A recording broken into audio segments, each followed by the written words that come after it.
ఏలూరు జిల్లా పాత చింతలపూడి గ్రామంలో మండల పరిషత్ ప్రాథమిక పాఠశాలలో మెగా పేరెంట్స్ టీచర్స్ మీటింగ్ నిర్వహించారు. ఈ మీటింగ్ కార్యక్రమానికి విద్యాశాఖ మంత్రి నారా లోకేష్ అమల్లోకి తేవడంతో తల్లిదండ్రులు హర్షాతిరేకాలు వ్యక్తం చేస్తున్నారని, ఆ ఘనత మంత్రి లోకేష్కే దక్కిందని ఐటీడీపీ అధ్యక్షులు బోడ అనీష్ కుమార్ అన్నారు.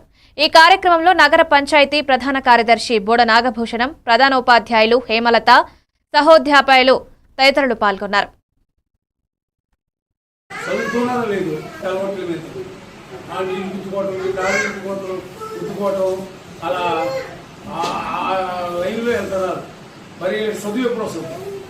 తల్లిదండ్రులు కూడా సక్రమంగా పిల్లల్ని బయట స్కూల్లో వెళ్ళగానే పిల్లలకి చక్కగా బుక్ ఇచ్చి ఇంట్లో కూర్చోబెట్టి చక్కగా చదువుకున్నారో లేదు మనం దాన్ని అబ్జర్వేషన్ చేయాలి.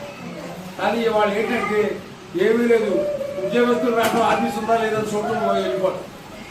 ఇది వాళ్ళ పని మీద వాళ్ళు. తల్లిదండ్రులు ఏంటంటే మా పిల్లలకు సాధించమా లేదా, స్కూల్లో సంచులు ఇస్తున్నారు, ఇచ్చారు లేదా, మా పిల్లలు పడికెళ్తారా లేదా.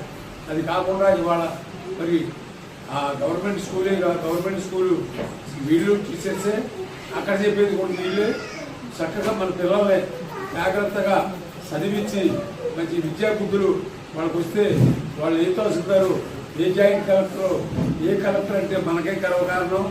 అలాగే మన టీచర్స్ చక్కగా స్కూళ్ళు మనకి కొత్త స్కూల్కి కావలేదు, కొత్త స్కూల్ అయ్యాక అందరూ వదిలిపెట్టవచ్చు.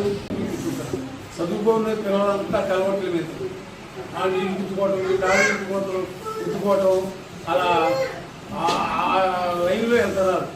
మరి చదువు ఎప్పుడు వస్తుంది?